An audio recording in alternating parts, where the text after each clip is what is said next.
Comment ont évolué au cours du temps le stockage et le traitement des données? Quelles possibilités les nouvelles technologies permettent-elles aujourd'hui? Et a-t-on intérêt à toutes les utiliser? Depuis l'époque sumérienne au 4e millénaire avant Jésus-Christ et l'invention de l'écriture, les civilisations humaines ont pu conserver des archives écrites.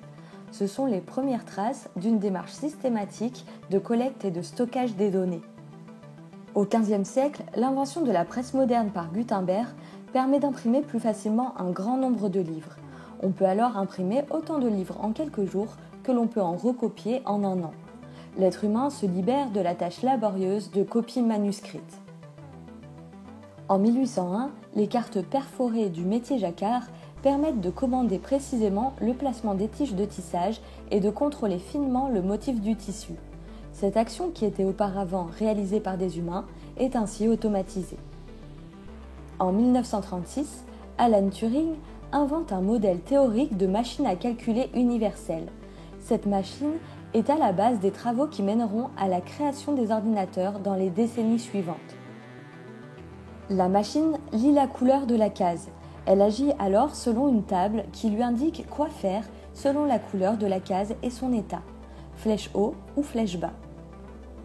En 1945, John von Neumann propose un modèle d'architecture des ordinateurs.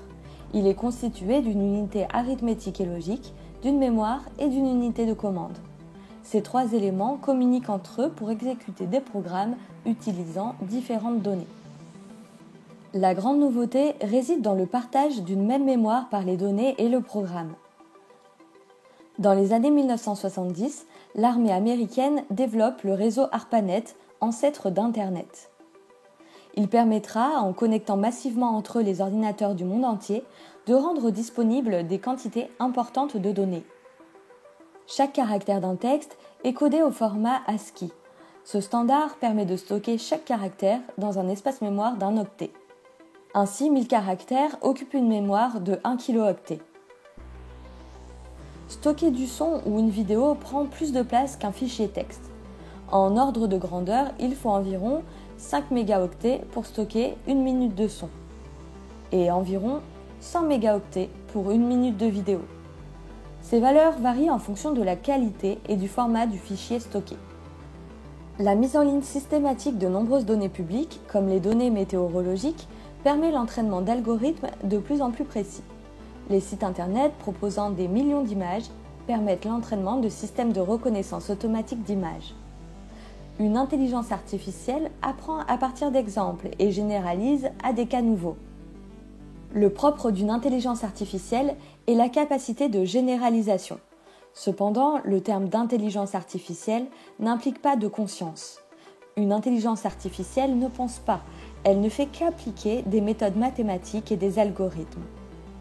Le développement de l'intelligence artificielle dans des domaines jusque-là réservés aux êtres humains soulève des questions d'ordre éthique.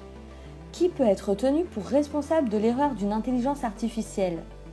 L'intelligence artificielle elle-même, le programmeur, l'usager de l'intelligence artificielle, la source des données d'entraînement? Quel système de valeurs morales doit guider les choix d'une intelligence artificielle? Existe-t-il un système de valeurs universel? Un système de valeurs peut-il être exhaustivement décrit pour qu'une machine puisse l'appliquer? Qu'implique une disponibilité accrue des données personnelles?